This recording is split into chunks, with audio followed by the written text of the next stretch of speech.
acaba de completar 86 anos. É uma metrópole de mais de 1,5 milhão de habitantes. Tem muitos problemas de infraestrutura, entre outros, mas Goiânia é uma cidade acolhedora que fica no coração do Brasil. A nossa reportagem foi às ruas para conferir algumas características da capital dos goianos.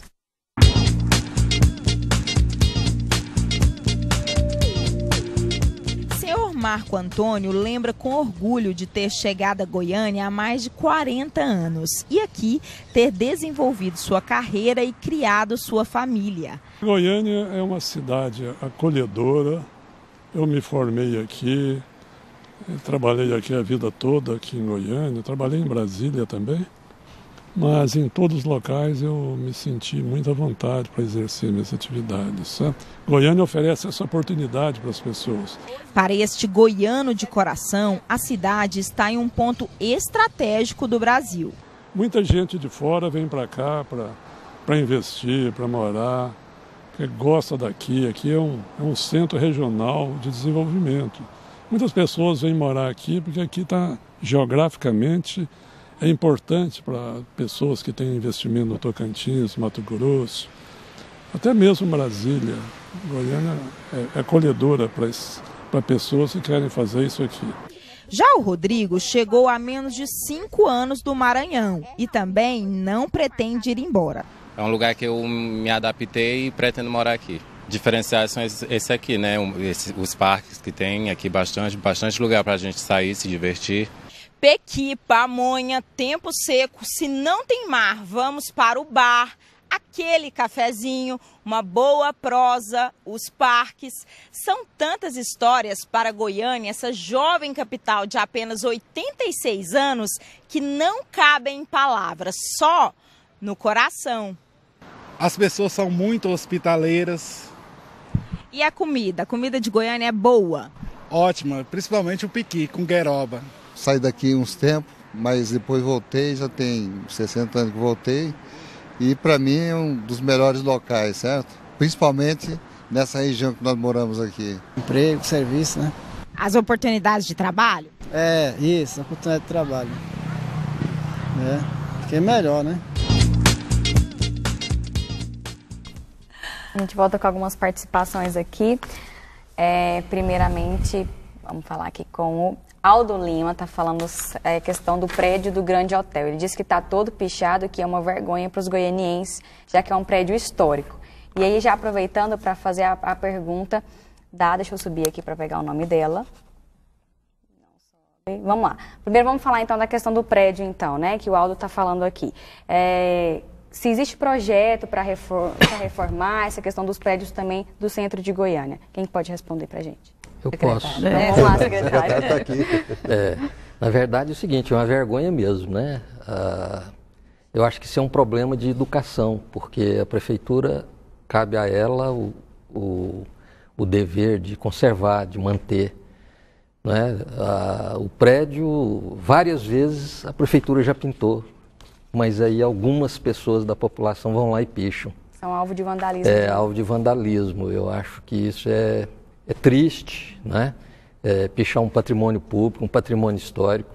Você vê aquele prédio hospedou Monteiro Lobato, hospedou Pablo Neruda, né? Hospedou Juscelino. Ali Juscelino Kubitschek, hospedou ali um congresso de intelectuais, né? Logo após o batismo cultural de Goiânia, e de repente alguns vândalos vão lá e fazem isso. É lamentável, como picham por aí os outros próprios públicos. Né? É lamentável isso, mas nós estamos cuidando, vamos continuar cuidando, não é? Para que, e nós, cabe à cultura, inclusive, à Secretaria de Cultura, a fiscalização disso. Né? Lá é um prédio tombado, ele tem tombamento federal, estadual e municipal. As pessoas, inclusive, que fazem isso cometem crimes. Pois né? É falta de conhecimento, de saber o que representa aquele prédio? O senhor acredita? Eu acho que não, porque as pessoas sabem o que são outros prédios e picham, né? Quer dizer, eu acho que é um problema mesmo de educação, né? A pessoa entender que aquilo que é público não é do Estado, é dele, né? Dele enquanto nação, porque o recurso que se gasta para conservar lá Vem do imposto dele, né? sai do bolso dele, retira dele, às vezes, aquilo que pode ser investido em favor dele. Né? Mas eu queria fazer assim uma remissão aqui só numa questão do trânsito. O carro sempre foi símbolo de poder, né, na nossa cultura. Né? Então as pessoas queriam ter carro. Essa angústia do trânsito, ela é uma angústia, não sei se mundial, mas no Brasil, todas as cidades brasileiras, inclusive as cidades de Goiás, as de médio porte, já têm problema com o trânsito. Né? Essa é uma coisa que vai também se resolver com o tempo, né? Com a questão das pessoas compreenderem. E aí as novas gerações já estão contribuindo com isso. Você veja bem, tem muita gente que não quer ter carro, como nós estávamos conversando aqui ontem. Né? As pessoas preferem aí os aplicativos, o táxi, o transporte coletivo. Eu acho que isso é uma questão de tempo, essa mudança de hábitos. Né? A gente muda as coisas pela evolução. Eu acho que nós estamos evoluindo. Né? Não adianta, por exemplo, todas essas obras que estão sendo feitas aí com carinho para a cidade, elas com certeza contribuem para a mobilidade urbana. É impossível deixar do jeito que está, tem que se fazer alguma coisa. Né?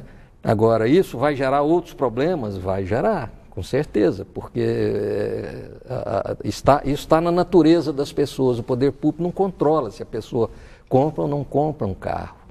Né? Às vezes a pessoa hoje acha mais barato comprar uma moto, pagar uma prestação aí em 60 meses, certo? Ela acha que gasta menos do que se pagar um ônibus. E aí nós ficamos nas cidades todas, né, aí com essa questão complicada. Então eu acho que é o tempo que vai ensinar para a gente enquanto coletivo, né? Tem a outra pergunta que eu tinha perdido, já achei aqui, é da Sônia Estival. Ela está dizendo parabéns pelo tema do programa e também pelo texto de abertura. Ela achou lindo e condizente. E quer ouvir do Renato Rocha o projeto cultural do centro, né? Voltando àquela questão do centro, da preservação, a secretaria está fazendo o papel dela, né? Agora ela quer ouvir de você sobre o projeto cultural. Bom, é um projeto privado, né? Uma ideia que nós tivemos de realmente reunir o que temos na área cultural e gastronomia no centro de Goiânia, mas pegando um protótipo que seria a Rua 3, já que ela foi a mais famosa em termos de restaurante. Ainda tem lá a 110, né? Tem o Bolonha, como falamos aqui anteriormente, né? E então a ideia seria reunir o Teatro do Sesc, o próprio Liceu, que eu acredito que o Liceu ele pode voltar a ser um grande colégio, uma grande escola pública em Goiânia. Eu tive com o diretor lá, a intenção é essa. E a escola está mais ligada, inclusive, à sociedade, à população do centro, né? Então, você tem um shopping, que é o Banana Shopping. Depois nós temos para frente ali 3 galerias interessantes, que foi a Galeria Tocantins, a Galeria Central e a própria Galeria Pova, que pode fazer um papel importante nessa recuperação do centro, né? Então, o projeto nosso, a gente abrange essa região até chegar no Teatro Goiânia, do Teatro Sesc até o Teatro Goiânia, e a ideia, nós podemos, a Prefeitura tem um projeto que foi pago em 2012, das calçadas do centro. É da Prefeitura o projeto. São quase 300 pranchas de projeto executivo das calçadas. Então, podíamos utilizar as calçadas da Rua 3 para recuperá-la, né? Como também tem um projeto de mobiliário urbano, que a Prefeitura detém também esse projeto, foi em 2012 também, que podíamos utilizar esse mobiliário urbano. Então, nosso projeto, a gente faria esse passeio público, né, de forma requalificada, com iluminação apropriada, com paisagismo apropriado, com mobiliário, com bancos, com lixeiras e com totens publicitários. E em relação à gestão, a ideia é que você pudesse fazer como se em algumas cidades já fazem no mundo todo. Você compra, às vezes, um pacote, eu vou comprar aqui vai ter um festival de dança no Teatro do Sesc, e com isso eu vou ter um desconto na Pizzaria 110, ou vou ter um ingresso do cinema do Lumière. Então, esse tipo de pacote é interessante. Eu vou participar de um festival de balé no Teatro Goiânia e vai ter uma pizza ali na Escarola. Então, a ideia é que pudesse ser um grande calçado de Goiânia, um passeio cultural e gastronômico, que hoje nós não temos, talvez, 1.400 metros, que é esse corredor, é para você andar com qualidade numa calçada. Então, sempre tem algum obstáculo, está faltando uma calçada, tem um degrau, uma rampa. Então temos um grande calçadão, bem assim aos moldes da 15 em Curitiba, né? Só que um espaço menor, mas muito qualificado. E a ideia é se reunir a cultura com a questão gastronômica. E nisso aí temos a ideia, né, de trabalhar ali, quem sabe, os jardins verticais nos edifícios, como acontece hoje estamos chamando de parque, lá em São Paulo, né, no elevado lá do Minhocão, né, o Parque Minhocão. Então, quem sabe, temos ali alguns edifícios com jardins verticais. Pensamos também em criar novos elementos turísticos no centro, para que fosse uma calçada que chamasse o turista para lá, tanto goianienses como pessoas de fora. Mas isso é um projeto? É um projeto. Ele não andou, não está sendo desenvolvido ainda? Não, é um projeto que eu estou fazendo um trabalho com iniciativa privada, e quando ele estiver mais moldado em termos de apresentá-lo, né, apresentaremos para o secretário, para o prefeito. Né, eu estou fazendo isso como cidadão. Eu não sou cidadão goianiense, mas de coração, né? Eu sou mineiro, mas estou aqui há muito tempo. Mas é um presente de coração para essa sociedade. Né? Você vê, a Sônia, eu tenho me encontrado bastante com ela. Me encontrei com ela nesses dias lá em Niquelândia, no festival gastronômico. Depois me encontrei com ela ali em Cristianópolis. Ela estava vindo de um festival ali no entorno de Brasília. E a Sônia é bastante preocupada com essa cultura gastronômica nossa, né? E eu acho isso interessante. Você vê esse centro de Goiânia, a Avenida Goiás, por exemplo, foi planejada pelo Atílio Corrêa Lima para ser uma avenida jardim, né? 50 metros de largura. A ideia era que nós tivéssemos em toda a sua extensão aqueles cafés, né? Quer dizer, aquela coisa mais nobre. Né, inspirada como ali uma Rambla, né, uma Rambla de Barcelona. E eu acho que é possível. Você veja bem, nós temos atividades culturais ali no centro. Na verdade, o prefeito, desde quando assumiu a prefeitura em 2005, que me convidou para ser secretário, me pediu para pensar algumas coisas ali no centro. E nós pensamos lá no Chorinho, que tem tido uma atividade permanente, né, lá no Goiânia Ouro. Ouro. Que tem tido atividades, e o centro de Goiânia é um local lindo, né? Eu acho que falta pouco para a gente, assim, com a participação da comunidade, né? Falta pouco para a gente transformar aquilo ali num local bastante turístico. Então, e sempre tem sido feita alguma coisa nesse sentido, né, secretário? Eu acho que esses projetos dessa natureza a gente pode pensar, discutir, né? E tudo, e colocar em prática, mesmo que você coloque ele de forma modular, né? Mas você vai implantando, eu acho por etapas, né? Selene, fale para a gente como está o plano diretor hoje em Goiânia. Bom, a proposta que foi encaminhada, que está em discussão na Câmara dos Vereadores, eu diria que ela tem uma qualidade, assim, de um ponto de vista geral, muito boa. Foi um estudo feito pela Prefeitura, pela equipe da Prefeitura de Goiânia, e que fez essa revisão do plano anterior, de 2008, e eu acho que consegue, numa certa medida, contemplar alguns aspectos desse novo tempo que a gente está vivendo. Alguns aspectos de mobilidade, por exemplo, acho que o plano contempla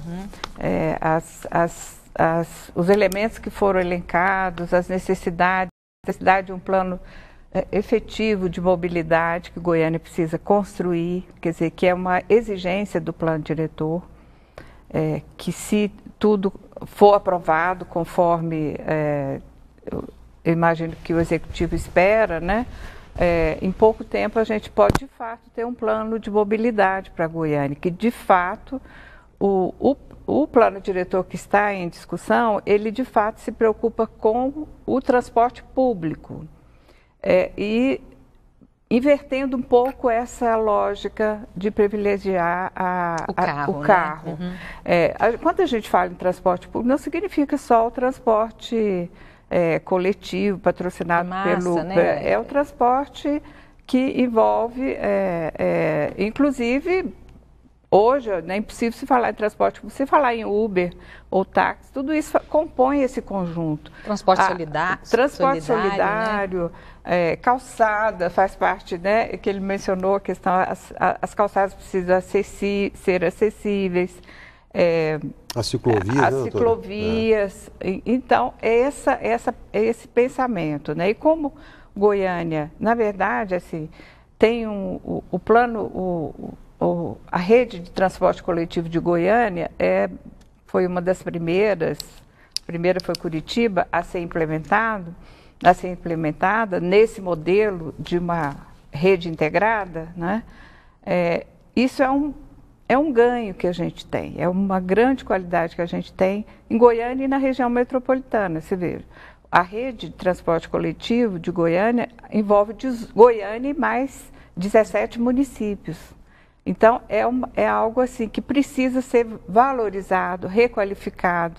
Então, esse plano diretor, dentre os assuntos que nós comentamos aqui, que é de mobilidade, eu acho que contempla essa proposta que está em discussão. Ela contempla, em alguma medida, essa necessidade, né, da cidade se projetar para o futuro, né, visando essa qualidade. E também no aspecto cultural. Pela primeira vez, acho que o senhor acompanhou, né, o plano diretor está, de fato, contendo algumas diretrizes para preservar a região central de Goiânia, né? Uma das coisas, esse núcleo histórico de Goiânia. Isso está acontecendo agora, né? Essas diretrizes para preservar esse núcleo histórico, com algumas ações, né? Que algumas, inclusive, geram alguma polêmica, proibição de construções muito elevadas, próximas desse núcleo ou de alguns prédios históricos. Isso tudo acaba gerando alguma polêmica, né? Que é natural, mas a gente vê como muito positivo, assim, que o plano ele está incorporando essas novas necessidades da cidade. E um outro aspecto muito importante que eu queria destacar, o plano, a revisão do plano, o plano que está em discussão, está olhando para a região metropolitana. Isso não aconteceu antes, no plano anterior. Então, está entendendo que Goiânia tem um papel de liderança, mas que precisa se articular com os municípios do entorno. Só vou dar um exemplo. A água que Goiânia consome. A água que Goiânia consome não é produzida no nosso município, no município de Goiânia, é produzida fora do município, nos municípios vizinhos, né? Na Bacia do Meia Ponte, o João Leite, que é um afluente do Meia Ponte, o Caldazinha, que pode vir a ser um futuro abastecimento. Então, é preciso, nesse conjunto, ter uma cooperação. Então, Goiânia tem uma certa dependência da água que vem de outros municípios. Então, uma das diretrizes do plano metropolitano é exatamente dos recursos hídricos, que a gente precisa cooperar, porque um município, um exemplo é o município de Teresópolis, que faz parte da região metropolitana. Ele é um dos maiores produtores de água da região, para a região metropolitana e para Goiânia, porque contém a bacia do João Leite, né? Então, é importante. E o plano diretor de Goiânia está, então, olhando e percebendo que, e menciona em diferentes aspectos, essa necessidade de integração metropolitana. Para onde Goiânia vai crescer? Para todos os lados. Se a gente olhar do ponto de vista técnico, dos estudos que já fizemos para toda a região, que incluiu Goiânia, a gente sabe para onde ela não deve crescer. A gente recomenda que dos elementos que a gente já detectou, exatamente em função da preservação dos recursos naturais, ela não deve crescer para a região norte. Ela deve para o norte do município. E, de fato, é a única área que ainda tem área disponível, né, área rural disponível, que pode vir a se tornar, e tem algum movimento já nessa direção, que pode vir a se tornar área ocupável, plenamente ocupável. E há, por outro lado, também a tentativa de que isso não aconteça. Sim, se o plano, essa visão. Há essa visão. Está no plano. Há no plano essa visão. Tá. Camilinha. Temos participações aqui do Felipe Teodoro. Ele está falando assim que se no plano diretor tem uma questão sobre o meio ambiente, preservação das nascentes. Tem vários das nascentes de Goiânia e das nascentes do município de Goiânia, eles estão contemplando isso e remetendo para essa visão regional, digamos, que a gente que o plano metropolitano tem de preservar nos municípios do entorno, porque não adianta preservar o Meia Ponte só em Goiânia. Ele nasce lá em Anicuns, precisa ser preservado no seu curso inteiro, completo, né? Certo. Nós vamos chamar um intervalo, secretário. O senhor vai ajudar o... Renato, fugiu totalmente o nome. A levar esse plano muito interessante. Adiante, né, seu representante da prefeitura aqui, porque essa época do aniversário da cidade dá uma nostalgia. Eu não sei se você, Camila, que é mais novinha, conhece o centro de Goiânia. Tem casas muito lindas, interessantes. De vez em quando eu gosto de passear para rever. Eu morei no centro da cidade, em vários locais ali.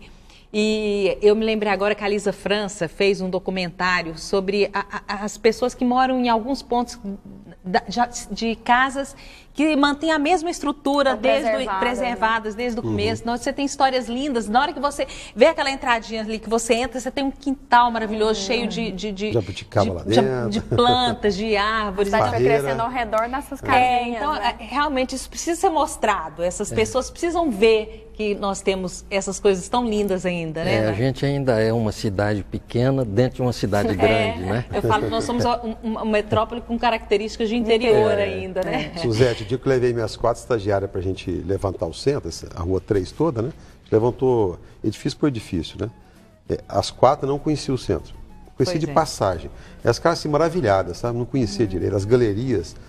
O antigo bairro popular tem casas ainda. Casas fantásticas. São as casas que foram construídas, as primeiras casas. Aí tem um aspecto econômico que depois eu gostaria de falar sobre isso, que é o que importa no projeto que nós estamos pensando. É uma questão conceitual do porquê desse projeto. Tá bom, a gente volta já logo após o intervalo.